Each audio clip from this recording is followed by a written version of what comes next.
देश के सबसे विश्वसनीय और नंबर 1 शो शंखनाद में आपका स्वागत है। मैं हूं आपके साथ अर्पिता आर्या। यूपी चुनाव की सियासी तपिश बढ़ गई है और इसके केंद्र में है पूर्वांचल।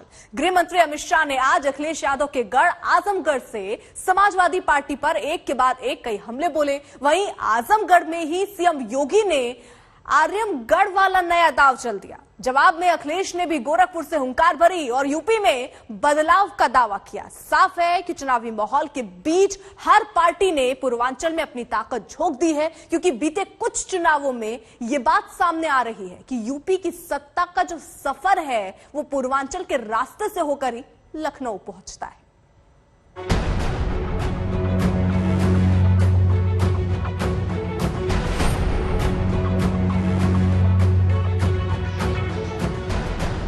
जेम का मतलब है जे से जिन्ना, ए से आजम खान और एम से मुक्ता। ये जन समर्थन दिखाई दे रहा है। ये बता रहा है कि आने वाले समय में परिवर्तन होना तय है। यह विश्वविद्यालय आजमगढ़ को सचमुच आर्यमगढ़ बना ही देगा, इसमें अब कोई संदेह होना ही नहीं चाहिए। एक एक बयान से समझिए कि यूपी के चुनाव में पूर्वांचल वाली पॉलिटिक्स का एजेंडा क्या है। इस समर में जिन्ना पर टकराव है, शहर का नाम बदलने वाला दाव है और विपक्ष की जुबान पर बदलाव है। ये सारे सियासी सुर पूर्वांचल की उस जमीन के लिए गूंज रहे हैं जिसे यूपी की सत्ता में पहुंचने का रास्ता माना जा रहा है। और यही वजह है कि आजमगढ़ की धरती से गृह मंत्री अमित शाह ने अखिलेश पर सीधा प्रहार किया और समाजवादी राज में आजमगढ़ के हाल पर सवाल किया। मित्रों, एक शुरुआत है परिवर्तन की। जिस आजमगढ़ को देश विरोधी गतिविधियों का अड्डा बनाकर रखा था, उस आजमगढ़ से आज युवा शिक्षित होकर देश के विकास के काम में लगेंगे। ये बहुत बड़ी उपलब्धि है। आजमगढ़ अखिलेश यादव का संसदीय क्षेत्र है, लिहाजा अमित शाह के निशाने पर सीधे अखिलेश ही रहे। रैली में जिन्ना वाले बयान का जिक्र हुआ और सवाल हुआ कि आखिर अखिलेश के लिए जिन्ना महान कैसे। का मतलब है, ए का मतलब है आधार कार्ड और एम का मतलब है हर आदमी को मोबाइल। अब जब मैं कहीं बोला ऐसा गुजरात में, तो एक समाजवादी पार्टी के नेता बोले हम भी जैम लाए हैं। मुझे थोड़ा आश्चर्य लगा। मैंने एक पत्रकार को पूछा कि भाई ये कौन सा जैम लाए, जरा जांच करो तो। उसने कहा आपको मालूम नहीं है। मैंने बोला नहीं, मुझे नहीं मालूम है। उन्होंने कहा उनके जैम का मतलब है जे से जिन्ना, ए से आजम खान और एम से मुक्ता। अब भाई आप मुझे बताओ, आपको भाजपा का जैम चाहिए या समाजवादी पार्टी का चाहिए? रैली भले ही आजमगढ़ में थी, लेकिन इसके जरिए बीजेपी ने पूरे पूर्वांचल में सियासी संदेश पहुंचाने की कोशिश की। योगी आदित्यनाथ ने कई पुरानी घटनाओं का जिक्र किया और इस बहाने कानून व्यवस्था पर पिछली सरकारों को घेर लिया। आप याद करिए 2007 में यही आजमगढ़ में मुझ पर हमला हुआ था और तब मैं यहां पर आया था। तब हम लोग आए थे यहां पर। उस समय सिबली नेशनल कॉलेज में अजीत राय की इसलिए हत्या हो जाती थी क्योंकि वह अखिल भारतीय विद्यार्थी परिषद का कार्यकर्ता था और उसने वंदे मातरम के लिए कहा था कि वंदे मातरम का गायन गणतंत्र दिवस पे होना चाहिए। लेकिन भाइयों बहनों, कॉलेज परिसर में ही प्रिंसिपल कार्यालय के पास ही उनकी हत्या हो जाती है और 1 महीने तक एफआईआर तक दर्ज नहीं होती थी। आज क्या किसी की हिम्मत है कि संघ से कोई सरेआम हत्या कर ले? आजमगढ़ के मंच से एक और बड़ा दांव योगी आदित्यनाथ ने चल दिया है। रैली में आजमगढ़ को आर्यमगढ़ कहा और इस बात की सुगबुगाहट शुरू हुई है कि क्या फैजाबाद की तरह अब आजमगढ़ का नाम बदलने की तैयारी कर ली गई है। तब माननीय अमित शाह जी ने कहा था कि पूर्वांचल एक्सप्रेसवे को ऐसे बनाए कि जिससे वह आजमगढ़ के और पूर्वी उत्तर प्रदेश के विकास की बैकबोन बन जाए। आज पूर्वांचल एक्सप्रेसवे आपके विकास की धुरी बन रही है। आज आजमगढ़ में एयरपोर्ट बन रहा है, अंतिम चरणों में चल रहा है, लगभग 95% कार्य पूरा हो गया है। और भाइयों बहनों, यह विश्वविद्यालय जो आज यहां पर जिसकी आधारशिला रखी जा रही है, यह विश्वविद्यालय आजमगढ़ को सचमुच आर्यमगढ़ बना ही देगा, इसमें अब कोई संदेह होना ही नहीं चाहिए। आजमगढ़ का नाम बदलने को लेकर फैसला तो बाद में होगा, लेकिन बीजेपी के इस प्रचार के बीच अखिलेश सत्ता में बदलाव का दावा पूरे दम से भर रहे हैं। योगी के गढ़ गोरखपुर में उमड़ी भीड़ को देखकर अखिलेश का भरोसा और ज्यादा बढ़ा हुआ है। ये बता रहा है कि आने वाले समय में परिवर्तन होना तय है और बदलाव होके रहेगा। आज जनता निराश हुई है इनकी सरकार में। जो वादे किए थे वो वादे पूरे नहीं हैं। किसान की आय घटी है, किसान की आय दोगुनी नहीं हुई, डीजल पेट्रोल की कीमत बढ़ी है। जो लोग ये कहते थे कि महंगाई कम होगी, उन्होंने महंगाई बढ़ाई है। आज गरीब की जेब काट करके अमीरों की तिजोरी भरी जा रही है। इस अवस्था में गरीबों के लिए कोई जगह नहीं है। पूर्वांचल का सियासी रुख दिल्ली की सत्ता की दिशा तय करता है। यही वजह है कि पूर्वांचल में पार्टियों का जोर पूरा है और वो इस कोशिश में हर उस मुद्दे को उठा रही हैं जो जीत की राह आसान बना सके। वाराणसी से चित्रा त्रिपाठी के साथ आज तक ब्यूरो।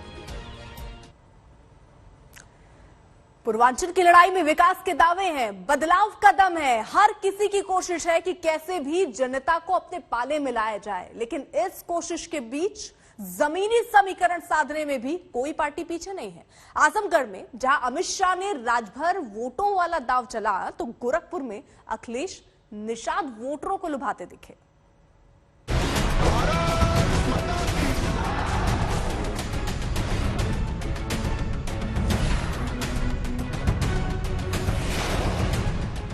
पूर्वांचल की फिजा में चुनावी रंग घुलने के साथ ही बड़े बड़े दावों का नया दौर शुरू हो गया है। सत्ताधारी बीजेपी तमाम योजनाओं का हवाला दे रही है और बता रही है कि कैसे योगी राज में पूर्वांचल की तस्वीर और तकदीर दोनों बदल गई। बीजेपी सरकार में आजमगढ़ को नई पहचान मिल गई। आजमगढ़ ने भले ही दो पूर्व मुख्यमंत्री दिए हो, लोकसभा में सांसद चुन करके भेजे हो, लेकिन उनके कारण आजमगढ़ की पहचान धूमिल ही हुई है। पहचान का संकट आजमगढ़ के सामने उन्होंने हमेशा खड़ा किया था। ये वही आजमगढ़ है 2017-2014 के पहले यहां का नौजवान जब देश के अंदर कहीं जाता था तो होटल में कमरा नहीं मिलता था, धर्मशाला में कमरा नहीं मिलता था। पहचान का एक संकट खड़ा होकर के आपके सामने पहचान का एक संकट खड़ा होता था। आजमगढ़ की रैली में अमित शाह ने भी पूर्वांचल में बदलाव का दम भरा और आतंकवाद का जिक्र कर अखिलेश राज पर हमला बोल दिया। मैं योगी आदित्यनाथ जी का धन्यवाद करना चाहता हूं कि जिस आजमगढ़ को दुनिया भर के अंदर सपा के शासन के अंदर कट्टरवादी सोच और आतंकवाद की पनाहगाह के रूप में जाना जाता था, उसी भूमि पर आज मां सरस्वती का धाम बनाने का काम उन्होंने। विकास के इन दावों और वादों के बीच पूर्वांचल में जीत का जमीनी समीकरण जाति भी है। यही वजह है कि आजमगढ़ के मंच से अमित शाह उस राजभर समाज को साधते दिखे, जिसके सबसे बड़े नेता ओम प्रकाश राजभर अब अखिलेश के पाले में चले गए हैं। मित्रों, मैं आज यहां आया हूं। यहां पर एक नई यूनिवर्सिटी की स्थापना हो रही है। मैं योगी आदित्यनाथ जी को एक सुझाव देना चाहता हूं कि ही उत्तर प्रदेश की भूमि पर परदेशी आक्रांताओं को खदेड़ने का काम महाराज सुहेलदेव जी ने किया था। अगर ये यूनिवर्सिटी का नाम हम उनके नाम पर रखते हैं तो ये लोगों के लिए बहुत बड़ा संदेश। पूर्वांचल में किसी भी पार्टी की जीत में राजभर समाज की भूमिका बेहद अहम है। पूर्वांचल के जिलों में राजभर आबादी 12 से 22% के करीब है। गाजीपुर, चंदौली, मऊ, बलिया, देवरिया, आजमगढ़, जौनपुर, वाराणसी, मिर्जापुर और भदोही में राजभर समाज की अच्छी खासी संख्या है, जो 60 से ज्यादा विधानसभा सीटों पर अपना असर रखते हैं। यही वजह है कि आजमगढ़ में अमित शाह महाराजा सुहेलदेव के जरिए राजभर समाज को साधते दिखे। वहीं गोरखपुर पहुंचे अखिलेश यादव ने निषाद समाज का मुद्दा उठा दिया। ये चुनाव है और आजमगढ़ की जनता जानती है विकास किसने किया है। गोरखपुर की जनता इंतजार कर रही थी विकास का, लेकिन गोरखपुर में नाव से चलना पड़ रहा है। जिन नाव वालों ने बीजेपी को आगे बढ़ाया, उन नाव वालों का धोखा दिया बीजेपी ने। हमारे निषाद समाज के साथ छल किया, कपट किया, उनको धोखा दिया। और आज जिस गोरखपुर का विकास होना चाहिए था, केवल गोरखपुर नहीं, उत्तर प्रदेश का विकास ठप किया इस सरकार ने। इसलिए विकास के लिए मैं अपील करने आया हूं कि एक बार फिर समाजवादियों का सहयोग और समर्थन करें। दरअसल निषाद समुदाय के तहत निषाद, केवट, बिंद, मल्लाह, कश्यप, मांझी, गोंड जैसी उपजातियां आती हैं, जिनका सूबे की करीब 60 विधानसभा सीटों पर असर है। बीजेपी ने संजय निषाद को साथ लेकर निषाद समाज को अपने पाले में लाने की कोशिश की है, लेकिन पूर्वांचल में इस बड़े वोट बैंक पर अखिलेश यादव की भी नजर है और अपने जोरदार प्रचार के दम पर अखिलेश 2022 में चुनावी लड़ाई जीतने का दम भर रहे हैं। भारतीय जनता पार्टी को 24 की चिंता नहीं करनी चाहिए, 22 में जनता के सवालों का जवाब देना चाहिए। हर दल, हर नेता की कोशिश है कि पूर्वांचल में सियासी समीकरण को मजबूत बनाया जाए, ताकि पूर्वांचल के रास्ते यूपी की जीत का रास्ता निकल सके। वाराणसी से चित्रा त्रिपाठी के साथ आज तक ब्यूरो। पूर्वांचल के लिए हर पार्टी ने अपना मोर्चा खोल रखा है। आज अखिलेश यादव योगी के गढ़ में गरजे, जहां उनसे बात की हमारे संवाददाता समर्थ श्रीवास्तव ने। ये जो भीड़ मैं पीछे देख पा रहा हूँ, क्या ये गोरखपुर है? और गोरखपुर कुशीनगर की भीड़ क्या संदेश दे रही है? गोरखपुर और कुशीनगर की जनता ने मन बनाया है कि 22 में बदलाव होना तय है, और बदलाव इसलिए होगा कि भारतीय जनता पार्टी ने बड़े सपने दिखाए। उन्होंने अपने संकल्प पद से लेकर के जनता के बीच में कहा कि किसानों की आय दोगुनी होगी, कि नौजवानों को नौकरी रोजगार मिलेगा, महंगाई कम होगी। लेकिन आज 4.5 साल के बाद आप सच्चाई देखते हैं तो किसानों के साथ धोखा हुआ है, नौजवानों की नौकरी और रोजगार छिने हैं। वहीं व्यापारियों के लिए जो ईज ऑफ डूइंग बिजनेस जो कहा था, वो आज ठोको राज में जिस तरीके से व्यापारियों की हत्या हो रही, कोई उद्योगपति कारोबार करने के लिए तैयार नहीं है। इसलिए इस बार जनता ने मन बनाया कि भारतीय जनता पार्टी का सफाया होगा। अखिलेश जी, आप आज यहाँ पर हैं, ये सीएम योगी का एक तरह से गोरखपुर गढ़ कहा जाता है, यहाँ से वो बिलोंग करते हैं। आपके गढ़ आजमगढ़ में आज गृह मंत्री अमित शाह रहे हैं, सीएम योगी रहे हैं, कैसे देखते हैं आप? वो दोनों लोग और भारतीय जनता पार्टी के लोग आजमगढ़ का विकास देखने गए थे। जो सरकार नाम बदलती हो, शिलान्यास का शिलान्यास करती हो, उद्घाटन के उद्घाटन करती हो, 4.5 साल के बाद भी मुख्यमंत्री जी ने आजमगढ़ में कोई अपना किया हुआ शिलान्यास का उद्घाटन नहीं किया, उनसे क्या विकास की उम्मीद करोगे? और जाते समय जब समय खत्म हो गया है, तो इसलिए इस समय उनकी कोई घोषणा जनता भरोसा नहीं करेगी। आज सीएम योगी ने अपनी स्पीच में आजमगढ़ में कहा है कि एक इंडिकेशन दिया है कि वो आजमगढ़ का नाम बदलकर आर्यमगढ़ कर सकते हैं। आप सांसद है वहां के, कैसे देखते हैं? मुख्यमंत्री जी को नाम ही बदलना आता है, रंग बदलना आता है। जो लोग नाम और रंग बदल रहे हैं, जनता इतना वोट डालेगी, इतना वोट डालेगी, सरकार बदल देगी। मुलायम सिंह यादव नेताजी, उनका बर्थडे है 22 को। शिवपाल जी भी लगातार जो है उन्होंने अपनी यात्रा स्थगित कर दी है। क्या 22 को कोई गुड न्यूज सुनने को मिलेगी? 22 में पार्टी का कार्यक्रम है, कार्यकर्ता और नेता हम आपस में नेताजी का जन्मदिन मनाते हैं, उस दिन कोई पॉलिटिकल काम नहीं होगा। पूर्वांचल को आप लगातार कवायद कर रहे हैं, भीड़ जैसे मैं देख रहा हूँ, आप देख सकते हैं भीड़ लगातार अखिलेश यादव का के नारे यहाँ पर लगते हुए कि अखिलेश यादव, ये गोरखपुर और कुशीनगर की भीड़ में आपको दिखा रहा हूँ तस्वीरें, और अखिलेश यादव किस तरह से हाथ फैला रहे हैं, और ये भीड़ आप देख रहे हैं कि किस तरह से ये भीड़ पूरा उनका अभिवादन कर रही है। अखिलेश जी, पूर्वांचल पर तो फोकस है आपका, वेस्टर्न यूपी के बारे में क्या ख्याल है? जयंत यादव से क्या बातचीत चल रही है? देखिए, वेस्टर्न यूपी में मैं था, मुजफ्फरनगर में, वहाँ के किसानों की भी गन्ने की समस्या है। अभी भी सरकार भुगतान नहीं करा पाई। आज जहां हम लोग कुशीनगर में खड़े हैं, यहाँ भी किसानों के गन्ने का भुगतान नहीं हुआ है। महंगाई पूरे प्रदेश में है, बेरोजगारी पूरे प्रदेश में है। तो भारतीय जनता पार्टी इस बार बच नहीं सकती। इन सवालों का जवाब भारतीय जनता पार्टी को देना पड़ेगा। जयंत यादव से बातचीत क्या हो रही है? मतलब उन्होंने कहा था 22 में बताएंगे, बहुत जल्दी आरएलडी के साथ भी जो बातचीत है वो पूरी होगी। प्रियंका गांधी का उनसे मिलना कोई इंडिकेशन? उससे क्या, ये स्वाभाविक है, कोई कॉमन प्लेस पर, पब्लिक प्लेस पे कोई किसी से मिल सकता है। आपके एक जिन्ना के बयान को लेकर बहुत कंट्रोवर्सी हुई, आप कुछ इस पर कहना चाहिए? जो बात मैंने कही वो पूरी दिखानी चाहिए थी, पूरी बात को दिखाया नहीं उन्होंने। अब ये जो जिंदाबाद के नारे लग रहे हैं, ये पूर्वांचल किसके पास जा रहा है? आखिरी सवाल। देखिए, वेस्टर्न यूपी से लेकर के पूर्वांचल तक भारतीय जनता पार्टी का सफाया होना निश्चित है, क्योंकि जनता ने मन बनाया है बदलाव का। 22 में बदलाव होके रहेगा। चुनाव का मौसम है, ऐसे में पार्टियां अपने हिसाब से मुद्दे तय कर रही हैं। हिंदुत्व के मुद्दे पर मचे घमासान के बीच अब महबूबा मुफ्ती की भी एंट्री हो गई है।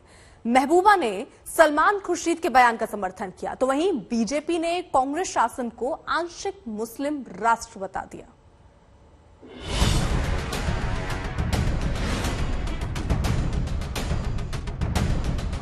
अगर आप हिंदू हो तो हिंदुत्व की क्या जरूरत है? राहुल गांधी हिंदू धर्म की व्याख्या करते हुए इस कदर घृणा की अभिव्यक्ति करते हैं कि मानो हिंदुओं के प्रति घृणा भरी हो।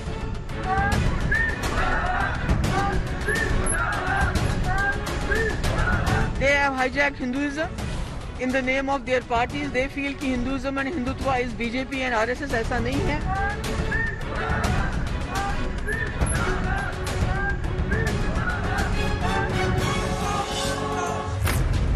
हिंदू क्या है, हिंदुत्व क्या है? जब ये शब्द सियासी कसौटी पर आते हैं तो इसके मायने पार्टियों के हिसाब से बदल जाते हैं। अगर आप हिंदू हो तो हिंदुत्व की क्या जरूरत? ये नए नाम की क्या जरूरत? सबकी अपनी परिभाषा, अपनी सियासत है, सबका अपना वोट बैंक है। जिस विचार की आप बात कर रहे हैं ये अनादि है, अनंत है, और इसका परिचय ये है। अटल जी की पंक्ति कहकर बात समाप्त करूंगा। मैं आदि पुरुष निर्भयता का वरदान लिए आया भूपर, पै पीकर सब मरते आए, मैं अमर हुआ लो विष पीकर। अधरों की प्यास बुझाई है मैंने पीकर, वह आग प्रखर हो जाती दुनिया भस्म साथ, जिसको क्षण भरी छूकर। फिर भय से व्याकुल दुनिया ने आरंभ किया मेरा पूजन, मैं नर नारायण नीलकंठ बन गया न इसमें कुछ संशय। हिंदू तनमन, हिंदू जीवन, रग रग हिंदू मेरा। सड़कों पर संग्राम है और जिस पर बयानों का तड़का लग रहा है। फिर कर सकते हैं उनको आईसिस जैसी टेरर जमात के साथ। कम्युनल पार्टीज को कर सकते हैं, बिल्कुल। जो कम्युनल पार्टीज हैं, जो हिंदू मुस्लिम का झगड़ा करवाना चाहते हैं, जो लिंचिंग करते हैं मजहब के नाम पे, हिंदू मुस्लिम के नाम पे, उसको आप आईसिस के किसी और के साथ भी कंपेयर कर सकते हैं, because both of them kill people in the name of religion. Salman Khurshid की किताब से निकली आग सियासी गलियारों की तपिश बढ़ा रही है, जिस पर महबूबा मुफ्ती की एंट्री ने इस आग में घी का काम किया है। महबूबा ने खुर्शीद की आतंकी संगठनों से तुलना का समर्थन किया, तो वहीं सलमान खुर्शीद अब अपनी लिखी लाइनों के संदर्भ और व्याख्या कर रहे हैं। इसको धर्म को अटैक करना होता तो मैं धर्म को अटैक करता ना। धर्म की तो मैं तारीफ कर रहा हूँ। मैं कह रहा हूँ कि वो धर्म को अटैक कर रहे हैं। मैं कह रहा हूं कि मैं धर्म का सम्मान कर रहा हूं, वो धर्म को अटैक कर रहे हैं। तो अगर किसी को आपत्ति होनी चाहिए तो उनसे होनी चाहिए, जैसे मुझे उनसे आपत्ति है, क्योंकि वो हिंदू धर्म को अटैक करते हैं। हिंदू धर्म को अटैक करने वाले हमारे देश में स्वीकार नहीं किए जाएंगे, ये मैं कह रहा हूं। इससे क्या उनको आपत्ति है इस बात से? कंपैरिजन ठीक नहीं था तो मुझे बता दें, आप किसी और चीज से कंपैरिजन करें। आप जानवरों से करें, आप हैवान से करें, आप ऐसे ना करें, बता दें, मैं उनसे कर दूंगा, उसमें क्या प्रॉब्लम है? धर्म का दुरुपयोग कौन करता है उसी के साथ तो मैं कर सकता हूं। मैंने हिटलर से नहीं करा, इसलिए कि मेरे पास कोई तथ्य नहीं थे कि हिटलर धर्म का दुरुपयोग करता था। राहुल गांधी ने हिंदुत्व की परिभाषा समझाई तो इस सियासी खेल को और लंबा खींचने का वक्त मिल गया। नए नए किरदारों की एंट्री होने लगी। हर कोई अपनी अपनी समझ के हिसाब से हिंदुत्व की व्याख्या करने लगा। Hinduism, it is, the real Sanatan Dharma doesn't teach us communalism. It's about RSS. Jana Sangh and BJP जो यहाँ जो पूरे मुल्क के अंदर लोगों को लड़ाना चाहते हैं कम्युनलिज्म के नाम पे, so they have hijacked Hindutva They have hijacked Hinduism in the name of their parties. They feel कि Hinduism and Hindutva is BJP and RSS. ऐसा नहीं है. वो कहते हैं कि वासुदेवा कुटुंबकम, यानी कि पूरा दुनिया जो है, पूरा वर्ल्ड जो है वो एक फैमिली है. और हिंदू धर्म जो सनातन धर्म है, that teaches us that. पर जो बीजेपी और आरएसएस जो सबक पढ़ाना चाहते हैं, वो ना तो हिंदुत्व है ना हिंदुइज्म. हिंदुत्व के मर्मज्ञ, चिर युवा, चिर व्याकुल, चिर व्यथित, चिर कुपित राहुल गांधी जी, मैं बताना चाहता हूं, अगर आप जहर भी देंगे तो हम उसे भगवान शंकर की तरह कंठ में धारण करके नीलकंठ बनेंगे और फिर भी जगत का कल्याण करते रहेंगे. बीजेपी प्रवक्ता सुधांशु त्रिवेदी ने तो यहां तक कह दिया कि कांग्रेस के वक्त में आंशिक मुस्लिम राष्ट्र था. ऐसे में कांग्रेस की हिंदुत्व की परिभाषा पर उन्होंने सवाल खड़े किए. हिंदू तालिबान शब्द का प्रयोग किया, चाहे गृह मंत्री के रूप में कहा कि हिंदू आतंकवादी कैंप चलाते हैं. राहुल गांधी जी ने जो बात कही 2010 में, हिंदू आतंकवाद, मैं ये नहीं कह रहा कि जो कुछ विकीलीक्स में लिखा वो सच है, पर आज तक उन्होंने आके खंडन नहीं किया है. क्यों नहीं कर रहे हैं? क्या साहस नहीं है क्या? शायद उनके पेट में इसलिए दर्द हो रहा होगा कि मैं ये बात थोड़ी जिम्मेदारी से कहता हूं कि श्री नरेंद्र मोदी जी की सरकार आने से पहले कांग्रेस के दौरे हुकूमत में, कुछ हद तक अटल जी का दौर छोड़ दे जिसमें कुछ प्रयास हुआ पर किन कारणों से नहीं हो सका, आप समझ सकते हैं. कांग्रेस के दौरे हुकूमत में भारत आंशिक रूप से मुस्लिम राष्ट्र था. किताब से निकले गुस्से की आग सड़कों पर दिखने लगी. दिल्ली से फर्रुखाबाद, मेरठ तक तमाम शहरों में प्रदर्शन तेज हो गए. कहीं नारेबाजी हुई तो कहीं पुतला फूंका गया. दिल्ली में हिंदू वाहिनी सेना ने सलमान खुर्शीद के घर का घेराव किया और जमकर नारेबाजी की.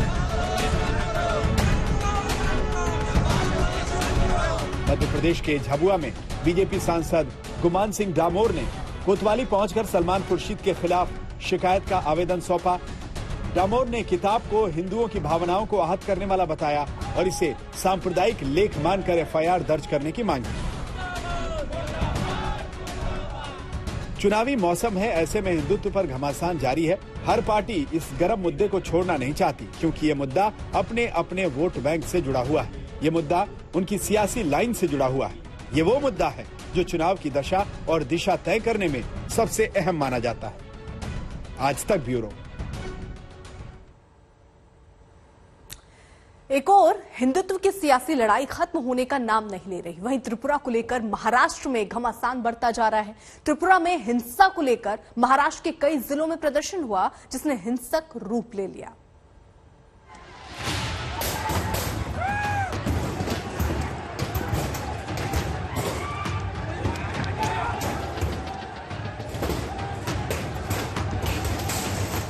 मुद्दा त्रिपुरा का था, लेकिन आग महाराष्ट्र में लगनी शुरू हो गई.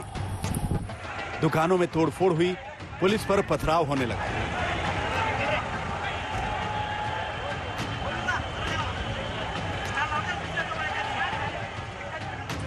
गाड़ियां जला दी गई, लाठीचार्ज हुआ. देखते ही देखते कई इलाके हिंसा में तब्दील हो गए. सबसे बुरा हाल महाराष्ट्र के अमरावती का है. कल त्रिपुरा हिंसा को लेकर मुस्लिम संगठनों ने बंद का ऐलान किया था. जबरन दुकानें बंद कराई गई, लोगों से मारपीट की गई. इस दौरान प्रदर्शनकारियों ने पुलिस की गाड़ियों पर निशाना बनाया. वहीं पुलिस टीम पर पथराव किया, जिसमें कई पुलिसकर्मी घायल हो गए.